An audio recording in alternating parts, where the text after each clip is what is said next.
Hello అందరికీ welcome back to my channel things together by అమ్మ. ఈరోజు మీకు ఎండతో పని లేకుండా టమాటా పచ్చడి చూపించబోతున్నాను. దీనికి కావాల్సినవి 1 kg నాటు టమాటా,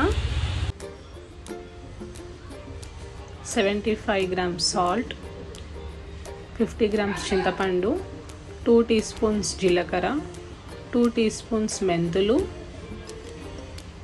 మీకు మా వీడియోస్ నచ్చినట్టయితే ఛానల్ని సబ్స్క్రైబ్ చేసుకోండి, గంట కొట్టేసేయండి. 100 grams కారం, 2 teaspoons ఆవాలు,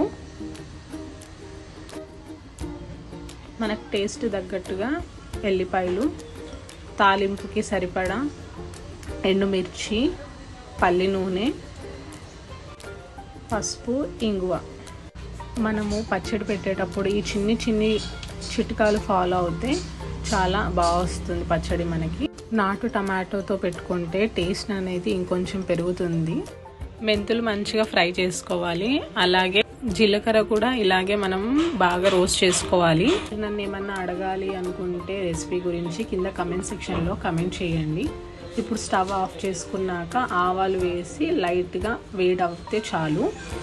ఇవన్నీ చల్లారేదాకా మనం టమాటోస్ చూద్దాం.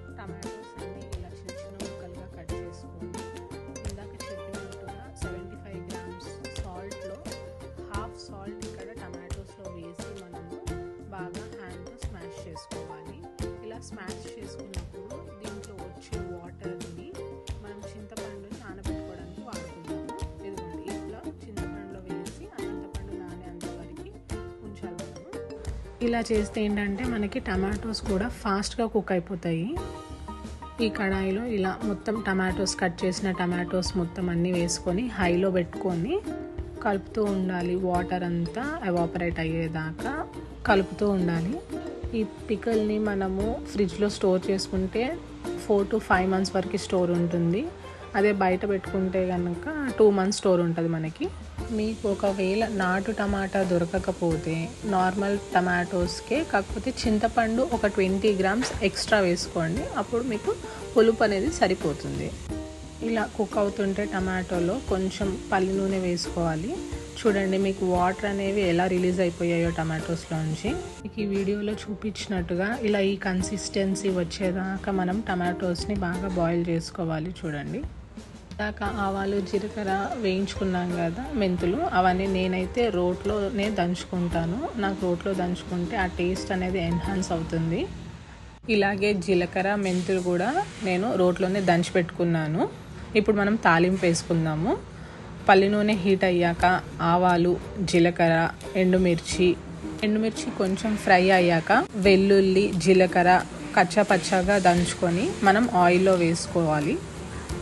పచ్చివాసన పోయేదాకా వేయించుకొని అందులో చిటికెడు ఇంగువ, పసుపు, కరివేపాకు వేసుకొని మనము ఈ తాలింపు చల్లారేదాకా పక్కన పెట్టేసుకుందాం. మనము ఒకవేళ ఇలా క్రష్ చేసి వేసుకోవడము మీకు నచ్చకపోతే డైరెక్ట్గా ఎలా అయితే గార్లిక్ ఉందో ఆ గార్లిక్ అలాగే క్రష్ చేయకుండా యాడ్ చేసుకోండి. అది కూడా టేస్ట్ చాలా బాగుంటుంది అలా చేస్తే కూడా. మాకైతే ఇలా ఇష్టము. క్రష్ చేసి వేస్తే ఏంటంటే పిల్లలు తీయకుండా అలాగే తినేస్తారు. వాళ్ళకి డిఫరెన్స్ ఏం తెలియదు అనమాట, మా అమ్మ వెల్లుల్లి యాడ్ చేసింది అని. ఇందాక మనం టమాటో రసంలో నానబెట్టుకున్న చింతపండు, ఉప్పు, టమాటోలు వేసి మిక్సీ పట్టుకొని ఇప్పుడు ఆ పేస్ట్లో ఇందాక దంచుకున్న ఆవ పొడి, జీలకర్ర, మెంతుల పొడి, కారము అన్నీ వేసి బాగా మిక్స్ చేసుకోండి. ఇవన్నీ మిక్స్ చేస్తుంటే ఇంట్లో వచ్చే అరోమా అసలు వర్ణానితం. అసలు ఎప్పుడెప్పుడు వేడి అన్నంలో నెయ్యి వేసుకొని అట్లా కలిపేసుకొని తినాలని నేనైతే వెయిట్ చేస్తూ ఉంటాను. ఇలా మిక్స్ చేసుకున్నాక మనం ఇందాక వేసిన చల్లారిన తాలింపు వేసుకొని బాగా మిక్స్ చేసుకోవాలి. అంతేనండి, మనకు హాట్ రుచికరమైన టమాటో పచ్చడి రెడీ. నా ఛానల్లో మీకు మరెన్నో రెసిపీస్ మీతో నేను షేర్ చేసుకుంటాను. రెసిపీస్ ఒకటే కాదు, కిట్కి సంబంధించిన వీడియోస్, యాక్టివిటీస్, DIYs, చిన్న టిప్స్, కుకింగ్ చేస్తున్నప్పుడు మనం కిచెన్లో ఎలాంటి కుక్వేర్ వాడాలో మీకు అప్కమింగ్ వీడియోస్లో నేను కూడా షేర్ చేసుకుంటాను. నా ఛానల్ని సబ్స్క్రైబ్ చేసుకోండి, గంట కొట్టడం మర్చిపోకండి. Don't forget to like, share and subscribe to my channel. Bye bye.